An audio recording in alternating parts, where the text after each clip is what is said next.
Back to godhead विशेष रूप से प्रदर्शित इस बात की जागरूकता की सबसे अच्छा और सबसे सुंदर क्या है। बैक टू गॉडहेड वॉल्यूम 67, जुलाई 1974 International Society for Krishna Consciousness के संस्थापक और आध्यात्मिक गुरु His Divine Grace A C Bhaktivedanta Swami Prabhupada और कवि Desmond James Bernard O'Grady के बीच एक चर्चा। संपादक का नोट, डेसमंड ओ ग्राडी एक 29 वर्षीय आयरिश कवि हैं, जिन्होंने हाल ही में कविता की कुछ 9 पुस्तकें प्रकाशित की हैं, जिनमें हिलिस, द डाइंग गॉल और the dark age of Europe शामिल हैं। उन्हें कई संकलनों में दर्शाया गया है, जिनमें शामिल है नई आधुनिक कविता। उन्होंने हार्वर्ड में अध्ययन किया है और एजरा पाउंड को उनके सबसे प्रभावशाली शिक्षकों में से एक के रूप में शामिल किया है। वह आयरलैंड में उस देश के प्रमुख कवियों में से एक के रूप में जाने जाते हैं।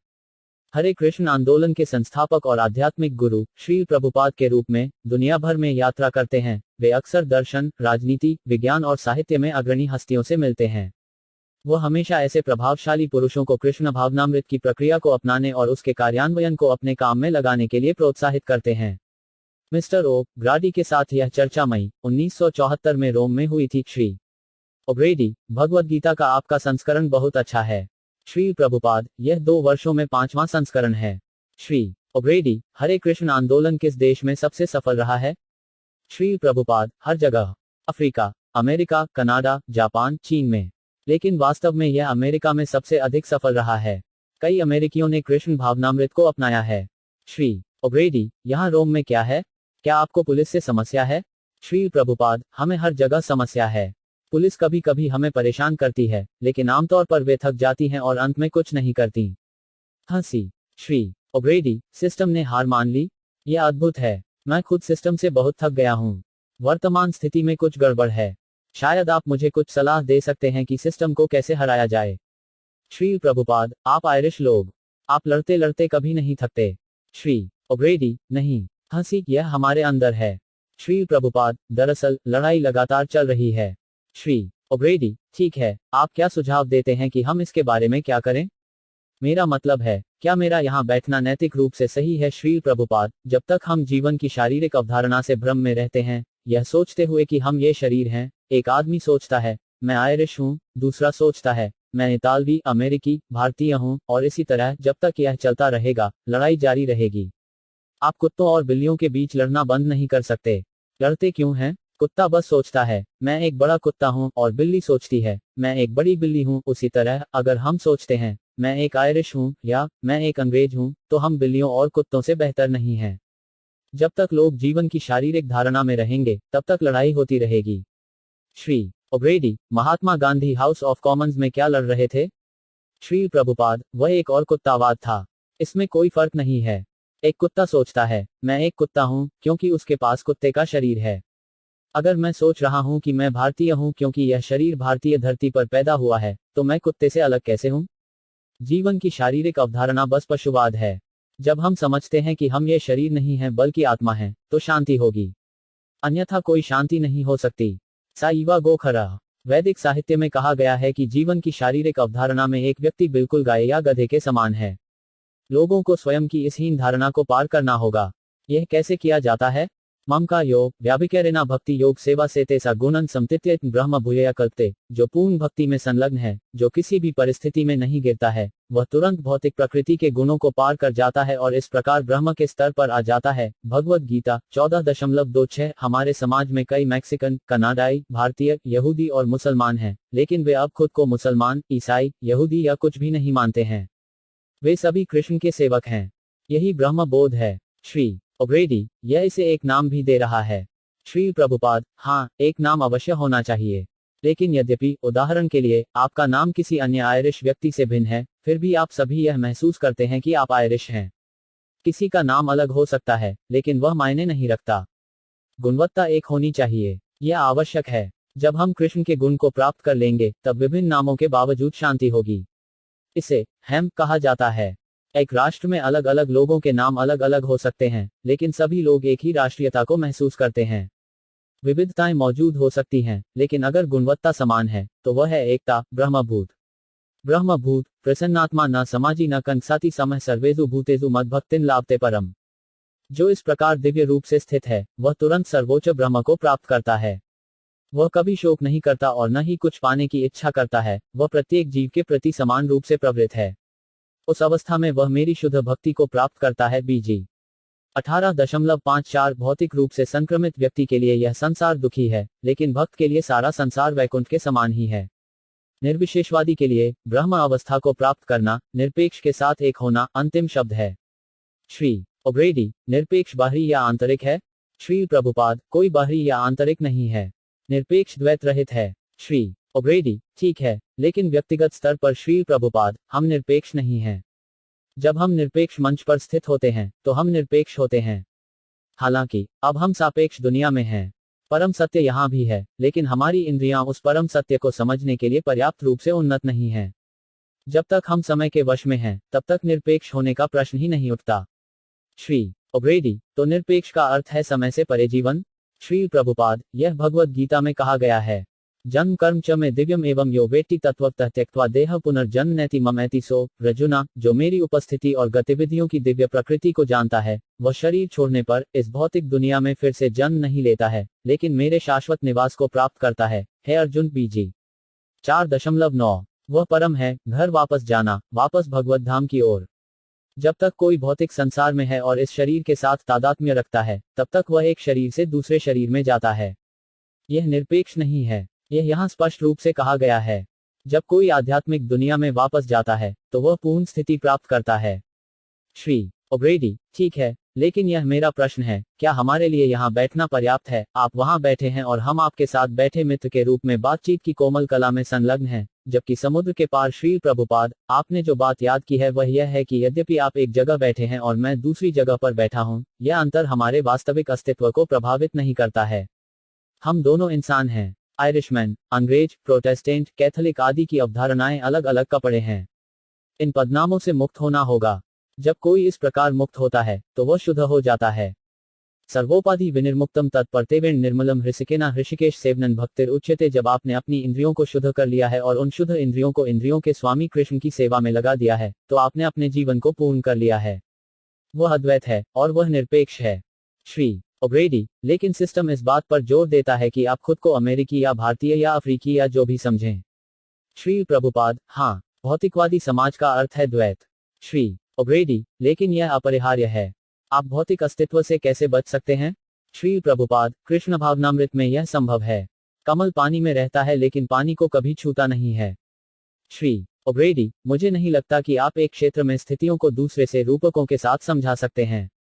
अस्पष्ट आध्यात्मिक अवधारणाओं के संदर्भ में आप राजनीतिक समस्याओं पर बहस कैसे कर सकते हैं? इनका स्वभाव बिल्कुल अलग होता है। श्री प्रभुपाद, कभी कभी कई तरह के उदाहरण हमें समस्या को बेहतर ढंग से समझने या उसकी सराहना करने में मदद करते हैं। इस फूलदान में विभिन्न प्रकार के फूल होते हैं और यह किस्म हमें फूलों के विचार को बेहतर ढंग से समझने में मदद करती है। किसी भी दृष्टि से कृष्ण सभी समस्याओं का समाधान कर सकते हैं। सिर्फ आयरिश या अंग्रेजों की समस्या ही क्यों? सभी समस्याएं। इसे ही अनेकता में एकता कहते हैं। हमारे छात्र अलग अलग पृष्ठभूमि से आते हैं, लेकिन क्योंकि वे सभी कृष्ण भावनामृत में हैं, वे एकीकृत हैं। श्री ओब्रेडी, बहुत अच्छा, हाँ, मैं इसे स्वीकार करता हूँ। हालांकि मैं जानना चाहता हूं कि जब आप कृष्ण भावनामृत कहते हैं तो क्या उसमें और क्राइस्ट भावनामृत में कोई अंतर है? श्री प्रभुपाद, नहीं, कोई अंतर नहीं है। मसीह परमेश्वर के संदेश का प्रचार करने आया था। यदि आप वास्तव में मसीह भावनाभावित हो जाते हैं तो आप कृष्ण भावनाभावित हो जाते हैं। श्री ओब्रेडी, और क्या कृष्ण भावनाभावित या भगवान के प्रति जागरूक होने का अर्थ आत्मचेतन होना है? यानी इस बात से सचेत कि हम वास्तव में फिर से कौन हैं? श्री प्रभुपाद, हाँ, ईश्वर चेतना में आत्म चेतना शामिल है, लेकिन आत्म चेतना जरूरी नहीं कि ईश्वर चेतना हो। श्री ओब्रेडी, लेकिन हो सकता है? श्री प्रभुपाद, नहीं। श्री ओब्रेडी, कोई अपने भीतर मौजूद भगवान की चेतना प्राप्त कर सकता है। श्री प्रभुपाद, इसका मतलब है कि वह ईश्वर के प्रति जागरूक है। अब आप सूर्य के प्रकाश में हैं और सूर्य की चेतना में स्वयं को देखने की आपकी क्षमता शामिल है। अंधेरे में तुम खुद को नहीं देख सकते। रात में आप अपने हाथ पैर भी नहीं देख सकते हैं, लेकिन अगर आप सूर्य के सामने आते हैं तो आप सूर्य और स्वयं को भी देखते हैं। सूर्य के प्रकाश के बिना, ईश्वर चेतना के बिना, आत्म चेतना अधूरी है। हालांकि ईश्वर चेतना आत्म चेतना को बहुत स्पष्ट करती है। श्री ओब्रेडी, हम अपने शिक्षण पेशे में बहुत से युवाओं से मिलते हैं और हम उन्हें किसी भी प्रकार के उपदेशात्मक उद्धार को सिखाने की कोशिश नहीं करते हैं। हम उन्हें इस बात की जागरूकता की ओर निर्देशित करने का प्रयास करते हैं कि सबसे अच्छा क्या है और सबसे सुंदर क्या है और उनके बारे में दुनिया में सबसे अधिक आध्यात्मिक रूप से पौष्टिक क्या है, यानी जहां तक हमें अनुमति देती है। बहुत बार छात्र आध्यात्मिक स्थिति में रहने के लिए पर्याप्त रूप से तटस्थ नहीं होते हैं, वे भावनात्मक रूप से अधिक हैं। हम अक्सर जिस चीज का सामना करते हैं वह है, मैं कौन हूं का मूल प्रश्न है, या यह सब क्या है। श्री प्रभुपाद, हाँ। श्री ओब्रेडी, या वे पूछते हैं, मैं यहाँ क्यों हूँ। श्री प्रभुपाद, हाँ, बहुत अच्छा। श्री ओब्रेडी, हमसे पूछा जाता है, मुझे यहाँ क्यों होना चाहिए। आप कौन हैं, शिक्षक, और क्या आपको यह बताने का अधिकार देता है कि हमें क्या सोचना चाहिए या क्या होना चाहिए या क्या नहीं होना चाहिए। मुझे शेक्सपियर क्यों पढ़ना चाहिए, मुझे मोजार्ट की बात क्यों सुननी चाहिए, मुझे बॉब डायलन पसंद है। इस प्रकार के प्रश्न मन की एक बहुत ही मोहभंग स्थिति और असुरक्षा और अनिश्चितता और चीजों की कुल संरचना में विश्वसनीयता की कमी से उत्पन्न होते हैं, जैसा कि वे हैं। अक्सर हमें इन सवालों का जवाब प्रलयकारी तरीके से देना होता है। प्रत्यक्ष उत्तर प्रस्तुत करने के बजाय हमें उस कंडीशनिंग को ध्यान में रखते हुए अप्रत्यक्ष रूप से उत्तर देना चाहिए जिसने छात्रों को इन प्रश्नों को पहले स्थान पर पूछने के लिए प्रेरित किया। क्या आपको लगता है कि हमें उन तक सीधे पहुंचने की कोशिश करनी चाहिए। श्री प्रभुपाद, आप किसकी समस्या के बारे में बात कर रहे हैं। श्री ओब्रेडी, आधुनिक शिक्षा। श्री प्रभुपाद, हाँ, ऐसे कई प्रश्न हैं, लेकिन उनका उत्तर आधुनिक शिक्षा द्वारा नहीं दिया जाता है। मैं यहाँ क्यों आया हूँ, उद्देश्य क्या है, इन सवालों का जवाब पूरी तरह से देना चाहिए। इसलिए वेद आज्ञा देते हैं, तद्विज्ञानार्थम सा गुरु मिवाभिगच्छेत। इन सभी प्रश्नों के उत्तर खोजने के लिए किसी प्रामाणिक आध्यात्मिक गुरु के पास जाना चाहिए। श्री ओब्रेडी, क्या होगा यदि आपके पास कोई नहीं है। क्या होगा यदि हमें बताया जाए कि श्री निक्सन प्रामाणिक आध्यात्मिक गुरु हैं। हम क्या करें। श्री प्रभुपाद, नहीं, हंसी प्रामाणिक आध्यात्मिक गुरुओं के लिए एक मानक है। आपने श्लोक की एक ही पंक्ति सुनी है। आध्यात्मिक गुरु कौन है, वह अगली पंक्ति है, श्रोत्रियम ब्रह्मनिष्ठम। श्रोत्रियम शब्द उस व्यक्ति को संदर्भित करता है जिसने किसी अन्य प्रामाणिक स्रोत से सुना है। एक आध्यात्मिक गुरु वह है जिसने किसी अन्य योग्य आध्यात्मिक गुरु से संदेश लिया है। यह ठीक वैसा ही है जैसे एक मेडिकल मैन ने दूसरे मेडिकल मैन से मेडिकल साइंस का ज्ञान लिया है। इसी तरह प्रामाणिक आध्यात्मिक गुरु को लगातार आध्यात्मिक गुरुओं की एक पंक्ति में आना चाहिए। मूल आध्यात्मिक गुरु भगवान हैं। श्री ओब्रोडी, हाँ, स्वीकृत। श्री प्रभुपाद, जिसने भगवान से सुना है वही संदेश अपने शिष्यों को समझाता है। यदि वह शिष्य संदेश नहीं बदलता है तो वह एक प्रामाणिक आध्यात्मिक गुरु है। यही हमारी प्रक्रिया है। हम कृष्ण भगवान से सुनकर सबक लेते हैं और उनसे समझते हैं कि कौन पूर्ण है, या हम उनके प्रतिनिधि से सुनते हैं जो कृष्ण का खंडन नहीं करते हैं और जिन्होंने उनके संदेश को महसूस किया है। ऐसा नहीं है कि हम एक बात बोलते हैं और सब बकवास करते हैं। ऐसा करने वाला आध्यात्मिक गुरु नहीं है। श्री ओब्रेडी, अब मेरे गरीब बूढ़े पिता हैं जो आयरलैंड के पश्चिम में रहते हैं। एक साधारण बूढ़ा आदमी, अब 78 साल, आपकी पीढ़ी। वह अपनी उम्र में उस बिंदु पर पहुंच गया है जहां वह कहता है, वे मुझे बताते हैं, पुजारी, वे अंततः मुझे बताते हैं कि यह भगवान है जो जानता है। लेकिन मैं जानना चाहता हूं कि भगवान को किसने बताया। फिर वह मेरे पास आता है और कहता है, तुम स्कूल गए और तुमने किताबें पढ़ी, बताओ भगवान को किसने बताया। तो मेरे पास कोई जवाब नहीं है। यह 78 और 39 साल के बीच का अंतर है। श्री प्रभुपाद, नहीं, यह उम्र का अंतर नहीं है, अंतर ज्ञान है। ब्रह्म सूत्र में प्रश्न उठाया गया है, ईश्वर कौन है। सबसे पहले यह सवाल है। श्री ओब्रेडी, भगवान को किसने सिखाया। श्री प्रभुपाद, नहीं, सबसे पहले सवाल यह है कि भगवान कौन है, फिर हम पूछेंगे कि भगवान को किसने सिखाया। वेदांत सूत्र कहता है, अथा तो ब्रह्म जिज्ञासा। अब हमें यह जानना चाहिए कि ईश्वर कौन है। जब तक आप यह नहीं जानते कि ईश्वर कौन है, आप यह प्रश्न कैसे उठा सकते हैं कि ईश्वर को निर्देश किसने दिया। यदि आप ईश्वर को नहीं जानते हैं तो यह प्रश्न ही नहीं उठता कि ईश्वर को निर्देश किसने दिया। क्या ऐसा नहीं है। श्री ओब्रोडी, हाँ। श्री प्रभुपाद, ब्रह्म सूत्र में भगवान कौन है इसकी व्याख्या की गई है। जन्मादि अस्य यतः ईश्वर वह है जिससे सब कुछ निकलता है। वह ईश्वर है, सर्वोच्च व्यक्ति जिससे सब कुछ निकलता है। अब उस परमात्मा का स्वरूप क्या है। क्या वह एक मृत पत्थर या एक जीवित इकाई है। यह भी समझाया गया है। जन्मादि अस्य यतो नवायद इत्रत्स्कार्तेश्वर अभिज्ञान स्वरत। परमात्मा प्रत्यक्ष और अप्रत्यक्ष रूप से हर चीज से पूरी तरह परिचित है। जब तक वह हर चीज से पूरी तरह वाकिफ नहीं है वह भगवान नहीं हो सकता। तब तुमने जो प्रश्न उठाया वह आता है, परमेश्वर को किसने सिखाया, और इसका उत्तर भी दिया जाता है। स्वार्थ, वह पूरी तरह से स्वतंत्र है। उसे किसी से सबक लेने की जरूरत नहीं है। वही भगवान है। अगर किसी को दूसरों से सबक लेने की जरूरत है तो वह भगवान नहीं है। कृष्ण ने भगवद गीता बोली और उन्हें इसे किसी से सीखने की आवश्यकता नहीं थी। मुझे इसे अपने आध्यात्मिक गुरु से सीखना था, लेकिन कृष्ण को इसे किसी से नहीं सीखना था। जिसे दूसरों से सबक लेने की जरूरत नहीं है, वह भगवान है। श्री ओब्रेडी, मानव प्रेम कहाँ से आता है? श्री प्रभुपाद, सब कुछ भगवान से आ रहा है। ईश्वर का अंश और अंश होने के नाते हम आंशिक प्रेम प्रकट करते हैं, क्योंकि मूल प्रेम उसमें है। कुछ भी मौजूद नहीं हो सकता अगर यह भगवान में नहीं है, इसलिए परमेश्वर में प्रेम है। श्री ओब्रेडी, और प्रेम की अभिव्यक्तियां ईश्वर की अभिव्यक्तियां हैं? श्री प्रभुपाद, जब तक ईश्वर में प्रेम की प्रवृत्ति नहीं है, हम इसे कैसे प्रकट कर सकते हैं?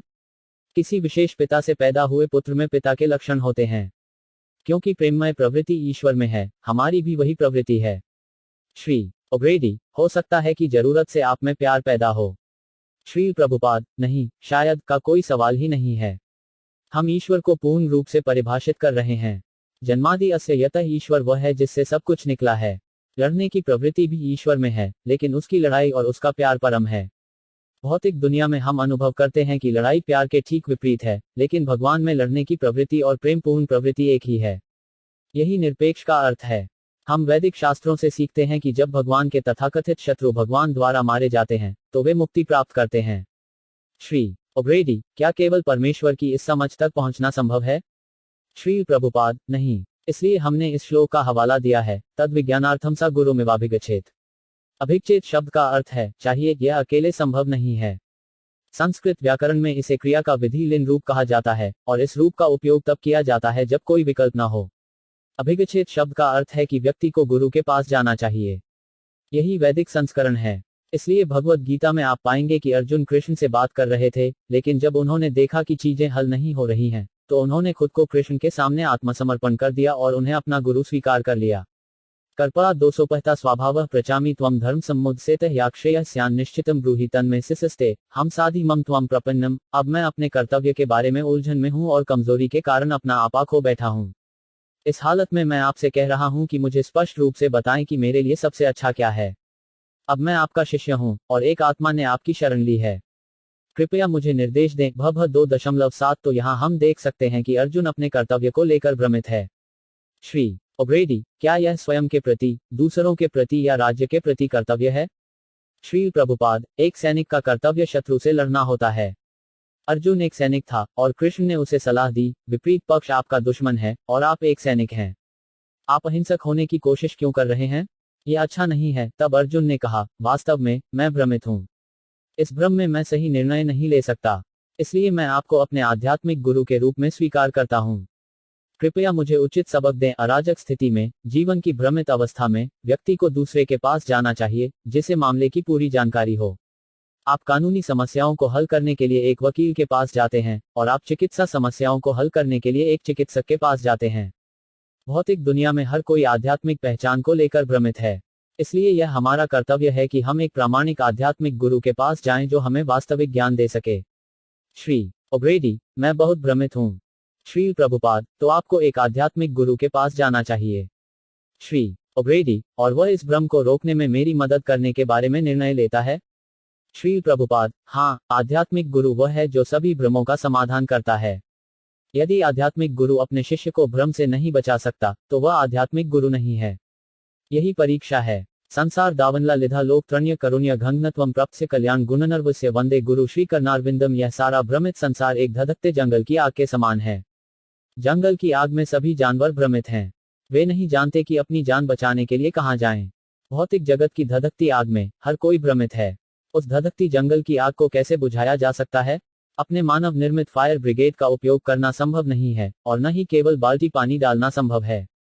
समाधान तब आता है जब बादलों से वर्षा जंगल की आग पर पड़ती है। तभी आग पर काबू पाया जा सकता है। वह क्षमता आपके हाथ में नहीं है, बल्कि ईश्वर की दया में है।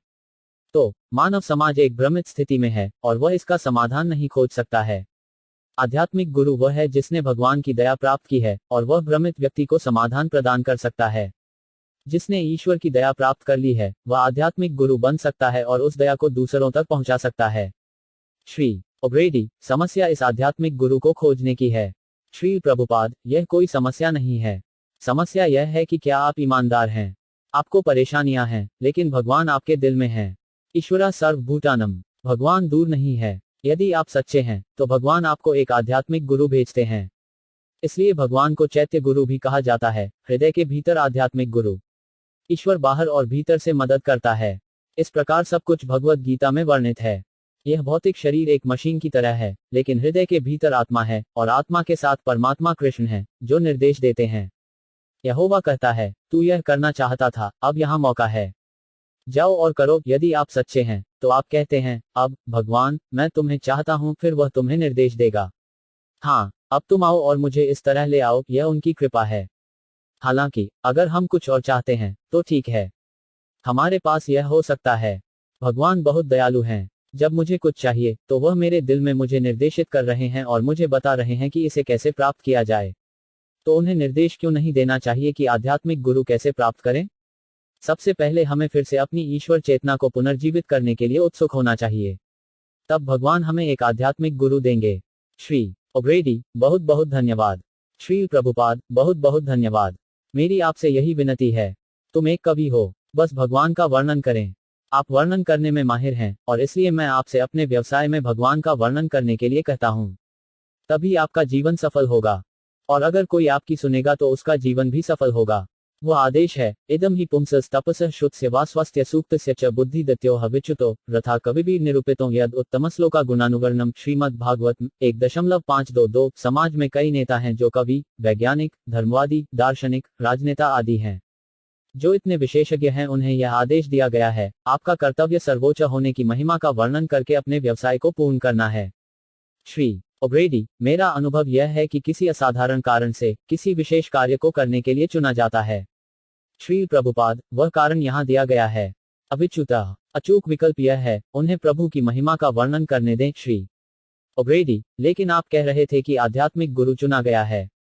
आध्यात्मिक गुरु, कवि, पुजारी भगवान द्वारा चुने जाते हैं। इस व्यक्ति को कविताएं लिखने या चित्र बनाने या संगीत बनाने के लिए चुना जाता है। श्री प्रभुपाद, तो जब आप संगीत की रचना करते हैं तो ईश्वर के बारे में संगीत की रचना करें। वही तुम्हारी पूर्णता है। श्री ओब्रेडी, जब कोई अपनी पंक्ति में भगवान के लिए काम करता है तो उसकी रेखा उसकी पूर्णता बन जाती है। श्री प्रभुपाद, हाँ। श्री ओब्रेडी, बहुत बहुत धन्यवाद।